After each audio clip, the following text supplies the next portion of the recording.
Hi guys, I don't usually make videos like this, but I kind of feel like it's the only way I can truly talk about what I need to and the best way to go about it.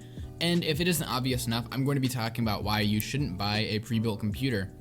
Now, of course, I do understand that usually when someone buys a pre-built computer, there are a few different reasons. Either they don't know how to build a computer, they don't have the time to learn how to build a computer, or say they're a parent getting their kid a computer, in which case, you should never do that, even if you're, in that parent option. There are definitely people all over, wherever pretty much anyone lives, unless you live in dead nowhere, that people will be able to build you a computer very easily and very affordably.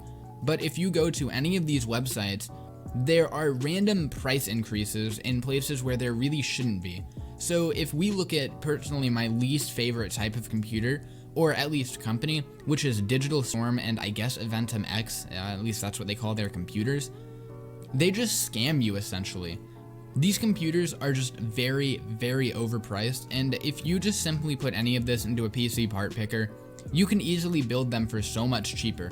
I mean, seriously, a Ryzen 9 3900X isn't really that expensive anymore, and this is actually a different computer, so I'm going to restart that. Let's just do that, 3900X. 3900X is about $500, and that is off of Amazon, which you always need to go to and check here, because if you do, it just pulls a random one. So this one luckily is actually sold and shipped by Amazon. That's good. Then we go into the motherboard. It's an X570 Pro or X570 Prime, I believe. X570A Pro. Actually, I think it's this one. Asus Prime X570P. Asus Prime X570P 150. Boom. There's that one. It's sold by B&H. That company's fine. 32 gigabytes of DDR4 at 3200 megahertz. If I siphon that to 3200 megahertz, Jesus. And then we're going to 32 gigabytes. Let me just put on G-Skill Trident. It doesn't matter. It's 32 gigabytes of DDR4. Then we have a power supply that's 1000 watts. Oh boy. That's definitely too much. You don't need 1000 watts and almost any of the time that you build a computer. Let's do the straight power 11, and then we have a video card. Let's see what their video card is that they're using. 1650, 4 gigabytes. Nice. If you don't know, that's a very top of the line card. It's actually an MSI 1650 single fan, which is very top of the line. It looks like it's one of these two. That one has a price, so I'm gonna go with that one. Now we have a case. I'm going to be using the Corsair 1000D because I think that's the only one that's really close to what they're using. Then of course we have an NVMe that is at 500 gigabytes. You don't really, whatever. Oh, that's memory, not storage. NVMe, and of course they're using their own brand, so I actually can't just look up how much it is to get theirs, but I can get as close as I can. Then they have a 2 terabyte Seagate hard drive, and actually I'm going to look up just Seagate. And it doesn't even tell you what kind of actual hard drive they have. It just says it's Seagate, Toshiba, Hitachi, so I just assume it's whatever they have on deck. And that gives us pretty much everything that they actually have. And of course there is still an operating system to get. And boom, that leaves us with this. It's a $2,058 computer, but you may be thinking right now, well, what about all the lighting and stuff in it? Well, strips are going to be like 40 bucks at most. And then if we go, and this is where, of course, they're using their own custom cooling. That is expensive, yes, but let's just see how much it would be. Now, the motherboard that I ended up using, what was it here in X570? Let's see, Asus Prime X570P with a Ryzen 9 3900X. We're using an NVIDIA MSI 1650. And of course, the reason that this is important is because they give you a backplating for it here, and this looks like the right one. How many do you have? Just one. Don't think I'm that good. And look at that, it's $600, $658, and so if we just factor that onto this, so let me bring up a calculator. 2058.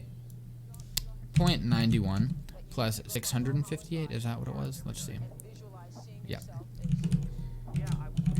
And that leaves us with $2,717.77 for a very, very not good computer, because yeah, you have a very good processor, you have a good amount of RAM, but you have a 1650.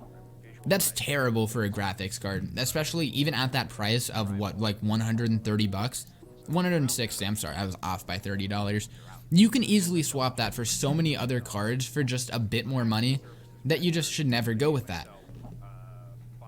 1060 is gonna run you a bit higher, but it can run Fortnite at 60 FPS, which, if you don't know, a lot of parents are buying these computers for kids that probably play games like Fortnite, and you're going to want one like this. This is what you're going to want, and yeah, it's a bit more expensive, and if you know anything about building a computer, it's not that hard, and I get it. The custom tubing is a lot harder than a lot of people are going to be, needing, so don't.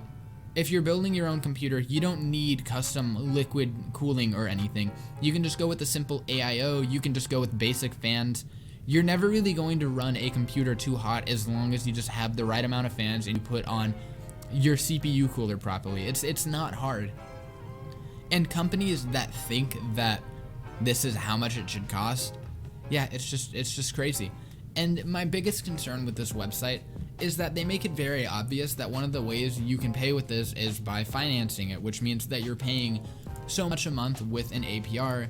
So in the end, this computer, if you were to do that, because a lot of people that are going to be buying this are going to be buying it for their kids, so they may not have the money to do so, they're going to take this option.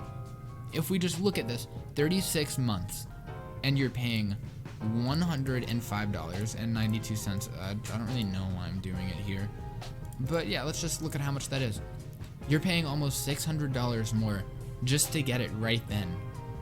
You can just go and build your own computer, or if you really want to, you can go to PC Part Picker and look at everything that people have built out, and you can find computers that are going to be able to run games that your kids are going to be playing phenomenally well for much cheaper. This one's $1,000, and I can guarantee with a 5700 XT, 16 gigabytes of RAM, 3200 megahertz, this is going to do great.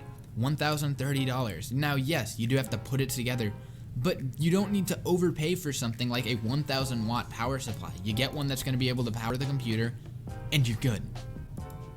But yeah, originally I was going to be talking about some more Alienware stuff, but I don't really feel like I need to, because the more that I think about it, I just really wanted to focus on Digital Storm, because I feel like they do this kind of stuff the worst, because the other companies do have some computers that are decently priced, and they aren't really scamming you, but it's more like they upcharge, of course, and that's how they make money.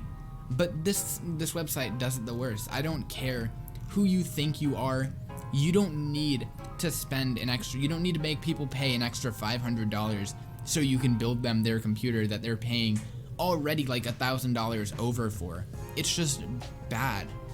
But yeah, that's where I'm going to leave this video. Don't buy a computer from Digital Storm. It's very easy to build your computer. There are so many people who have videos online. There are guides everywhere that make it very easy. It's like Legos, but for older people. So yeah, just don't buy a computer from Digital Storm.